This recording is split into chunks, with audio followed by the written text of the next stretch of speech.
दोस्तों, मैं एक सवाल आपको पूछता हूँ। जैसे कि छाछ, उसका घी है, उसका दही है, या गुलाब जाम है, रसगुल्ले है, बर्फ़ी है, बहुत सारी मिठाइयाँ हैं। इन सब का नाम लेने के बाद आपको क्या याद आता है? इसमें क्या समानता है? ठीक है, ये मीठे हैं, और क्या उसमें एक समानता क्या है? बिल्कुल, ये बने किससे हैं? दूध से बने। ये सभी पदार्थ दूध से बने, लेकिन हर एक की जो रचना है, आप छाछ देखिए, पतली है और खट्टी है। आप दही को देखिए, वो गाढ़ा है। आप उससे जो मक्खन बनता है उसको देखिए, वो एकदम सॉफ्ट है, अलग ही टेस्ट है उसकी। उससे बना घी देखिए, उसकी अलग ही प्रॉपर्टी है और चिरंजीव है। फिर बर्फ़ी देखिए, फिर रसगुल्ले देखिए, हर एक की प्रॉपर्टी अलग है, हर एक की गुणधर्म अलग है, लेकिन बने सब एक ही चीज़ से है। तो ये जो एक चीज़ है, उससे सभी बने हैं। तो इसका मतलब क्या हुआ कि मूल पदार्थ एक ही है, लेकिन उससे जो दूसरे तत्व बने हैं वो रूप में तो अलग है, लेकिन उसके अंदर की जो जड़ का तत्व है वो एक ही है। तो जीवन में जो भी हम आजू बाजू में जो भी संसार देख रहे हैं, उस संसार में हम दो तरह की चीज़ें देखते हैं। एक को हम बोलते हैं निर्जीव है, एक सजीव है। जिसके अंदर जीव है उसको हम क्या बोलते हैं? सजीव। और जिसके अंदर जीव नहीं है उसको क्या बोलते हैं? निर्जीव बोलते हैं। मतलब एक पदार्थ की दुनिया है और एक जीवों की दुनिया है। जीव मतलब इनके अंदर जो शक्ति है वो जागृत है, सक्रिय है, और जो पदार्थ है उसके अंदर जो शक्ति है वो स्टैटिस्टिक है, स्थितिज है, एक स्थिति में शांत है। तो इस तरह जो सभी पदार्थ है, चीज़ें हैं, वस्तुएं हैं, या हमारे आजू बाजू में जो पेड़ है, पौधे हैं, पहाड़ है, या प्राणी है, छोटी जीव से लेकर बड़े जीव है, ये सभी जीवों में एक चीज़ कॉमन है। उनके अंदर क्या है? ऊर्जा है।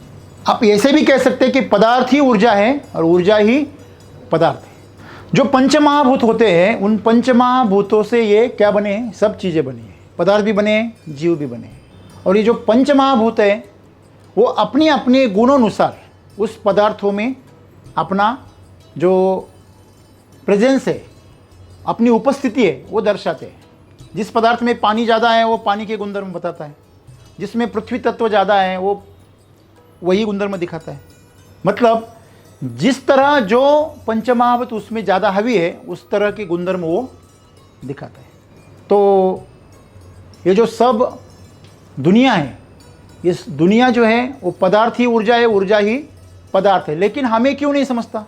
क्योंकि हमारा जो बोध है वो उस तरह से उस लेवल पे विकसित नहीं हुआ है।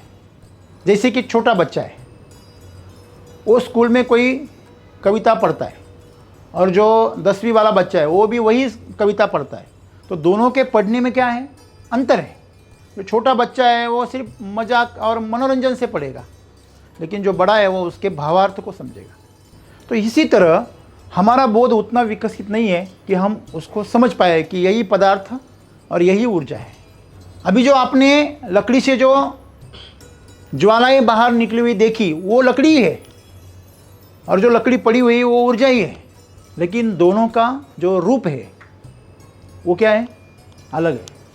तो इस पंचमहाभूत में जो भी भौतिक तत्व बनाए और जो अभौतिक तत्व बनाए, वो अभौतिक तत्व और भौतिक तत्व एक ही है, किन दो तरह से वो सामने आते हैं। तो सद्गुरु आज हमें क्या बताते हैं? आप एक पत्थर कहे, पेड़ कहे, पौधे कहे, या जानवर कहे, कोई इंसान कहे, कुछ भी कहे, मानव कहे या दानव कहे या ईश्वर कहे, ये एक ही चीज़ से बने हैं, वो है ऊर्जा। और वो सभी चीज़ों में वो अलग अलग रूप में क्या होती है? विभिन्न रूपों में प्रकट होती है। अभी मुझे एक बात बताइए, जैसे कि आपके सामने बीज है और दूसरा एक उसका बड़ा वृक्ष है, तो ऐसा कहते हैं कि वो बीज में ही क्या छुपा हुआ है? वृक्ष छिपा हुआ है, और वो वृक्ष में ही क्या छिपा है? बीज छिपा हुआ है। बस कुछ काल का अंतर है। मैंने कल कुछ सुना था, एक सीरियल किलर था। सीरियल किलर मतलब वो एक के बाद एक हत्याएं करता था। वो दिन में बहुत शानदार और नम्र शॉपकीपर रहता था, एक दुकान चलाता था, और रात में हत्याएं करता था। वही दरिंदा है और वही सज्जन इंसान है, दोनों भी एक ही है। अगर आपने वो हिंदी वाला अगर सिनेमा देखा होगा, साउथ वाला अपरिचित, या सभी जानते हैं शक्तिमान, वही गंगाधर है, वही शक्तिमान है। जब गंगाधर की शक्तियाँ जाग जाती है तो वही गंगाधर शक्तिमान बन जाता है। तो आप में वही है। अगर आप में अंदर मानव के गुणधर्म सक्रिय है, आप संवेदनशील हो, तो आप मानव की तरह जियोगे। आपके अंदर अगर संवेदनशीलता खत्म हो गई है तो आप दानव की तरह जियोगे। आप अगर दूसरों के लिए जी रहे हो, इतने संवेदनशील हो गए कि दूसरों के लिए जी रहे हैं, तो आप ईश्वर बन सकते हो। मतलब आपके अंदर तीनों अवस्थाएं हैं। तो हमारे अंदर राग होता है, प्रेम होता है, द्वेष होता है, वो केयरिंग, सभी तरह के गुण होते हैं। और ये सभी गुण जो हैं वो एक ही ऊर्जा से बनते हैं, एक ही ऊर्जा उनसे बहती है कि आपके अंदर जिस तरह का भाव जागृत होता है, सब ऊर्जा उस तरह से बाहर निकलती है। तो आपने खुद को कैसे बनाया ये आपके ऊपर है। आप खुद को मानव बनाने वाले हो, दानव बनाने वाले हो, या ईश्वर बनाने वाले हो, ये पूरा प्रकृति ने कहा किस पे छोड़ दिया है? आप पर छोड़ दिया है। मनुष्य की ये बहुत सुंदरता है, लेकिन वही उसकी कुरूपता हो गई। अभी देखिए, बबूल का पेड़ अगर बोया आपने तो क्या आम निकलेगा? ये बबूल की मजबूरी है, वो आम नहीं बन सकता। अगर उस पे आपने ग्राफ्टिंग भी कर दिया, आम का कलम भी कर दिया, तो आम को कांटे निकलेंगे, अपना गुणधर्म वो नहीं छोड़ेगा। पेड़ है, पदार्थ है, समझो। पानी अगर डालेंगे तो आग बढ़ेगी क्या? नहीं, क्योंकि पानी आग बुझाने का उसका गुणधर्म है, उसके वो आगे नहीं जा सकता, उसकी मर्यादा नहीं तोड़ सकता। ना पदार्थ छोड़ सकता है, ना पेड़ पौधे छोड़ सकते हैं, ना जानवर छोड़ सकता है। आपने कभी देखा है कोई भैंसे ने शिकार किया और खाने लगा? आपने कभी ऐसा देखा है सींग घास खाने लगा? हाँ, जैसे बिल्ली खाती है दवा की तरह, वैसे नहीं। वो भूख के लिए शिकार करने लगा और शिकार छोड़ के अभी पेड़ पौधे खाने लगा हाथी जैसे। ऐसा आपने देखा है कभी? नहीं, वो उसका स्वभाव है ही नहीं। वो अपने स्वभाव से परे नहीं जा सकता, वो उससे उन्नत नहीं जा सकता, क्योंकि उसकी मजबूरी है। उसको प्रकृति ने एक सीमा में रखा है। लेकिन मनुष्य के साथ में सुंदरता ये है कि वो खुद को नीचे भी गिरा सकता है और ऊपर भी जा सकता है। नीचे गिरा के खुद को दानव कर सकता है, ऊपर जाके वो उसको ईश्वर भी कर सकता है। तो ये जो उसका जो विकास है, ये विकास उसके ऊपर है। फिर भी मनुष्य क्या कहता है? मेरा नसीब। अगर तुम गाड़ी पे बैठे हो और स्टीयरिंग छोड़ के बोल रहे हैं मेरा नसीब, तो ऐसी है। अपनी जीवन की गाड़ी पे बैठ के तुझे तेरा स्टीयरिंग हाथ में लेना पड़ेगा, ब्रेक एक्सीलेटर पे पाँव रखना पड़ेगा और गियर चेंज करने पड़ेंगे। अगर तू वो नहीं करेगा तो प्रकृति अपना काम करेगी। उसे ही नसीब कहते हैं। और ऐसे नसीब पे जीने वालों की कमी नहीं इस दुनिया में। आज भी हम व्हाट्सएप पे ग्रुप पे देखते हैं, ये मैसेज 10 लोगों को फॉरवर्ड कर दो, चमत्कार हो जाएगा। बेचारे बहुत 50-60 साल बाद में पैदा हो गए, उनकी मजबूरी है।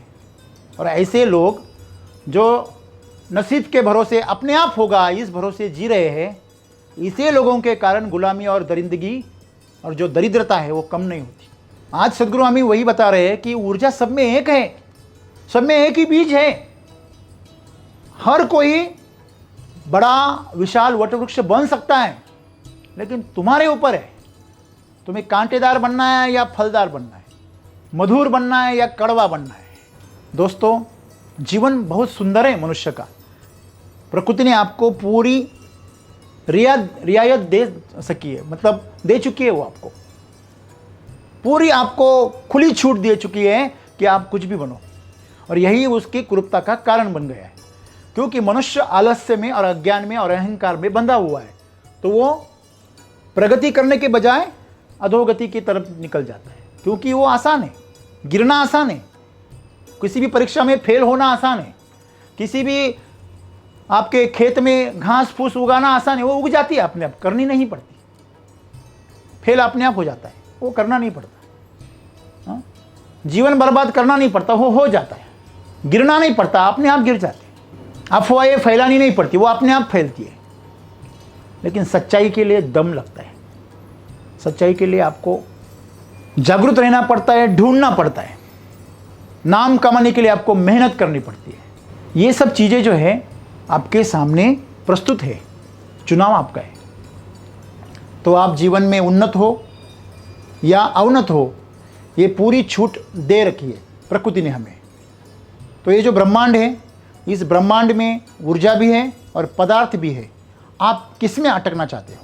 आप अगर पदार्थ में अटक गए तो आपने सुना है वो आप चक्रीय गति में फंस जाएंगे। और आप अगर ऊर्जा में चले गए, ऊर्जा की तरफ, सिर्फ ध्यान की बात है। आप ध्यान कहाँ लगा रहे? आप ध्यान पदार्थ पे लगा रहे या ऊर्जा पे? आप समझो काम पे आ गए, तो आपका ध्यान सेवा पे है या मेवा पे है, ये आपके ऊपर है। आप दिन भर क्या सोचते हो? मैं ये करूँगा तो मुझे क्या मिलेगा, मैं ये करूँगा तो मुझे क्या मिलेगा। ये सोचने के बाद आपका जो कर्म है उस दिशा में बहेगा, आपकी ऊर्जा उस दिशा में बहेगी। तो छोटी सी बात है। मानव बनाना, दानव बनाना और ईश्वर बनाना बहुत बड़ा अंतर नहीं है, थोड़ा सा अंतर है। दिन भर आपका ध्यान कहाँ रहता है? अगर मेरा ध्यान स्वार्थ पे रहता है, अहंकार पे रहता है, आलस्य पे रहता है, मुझे आराम कैसे मिलेगा? अगर इस पे रहता है, मुझे क्या मिलेगा, मेरा सम्मान हो रहा है कि नहीं, इस पे रहेगा, तो आप जीवन में कुछ नहीं कर पाओगे। आपने अपने आप को पदार्थ में बांध लिया, शरीर में, मन में बांध दिया।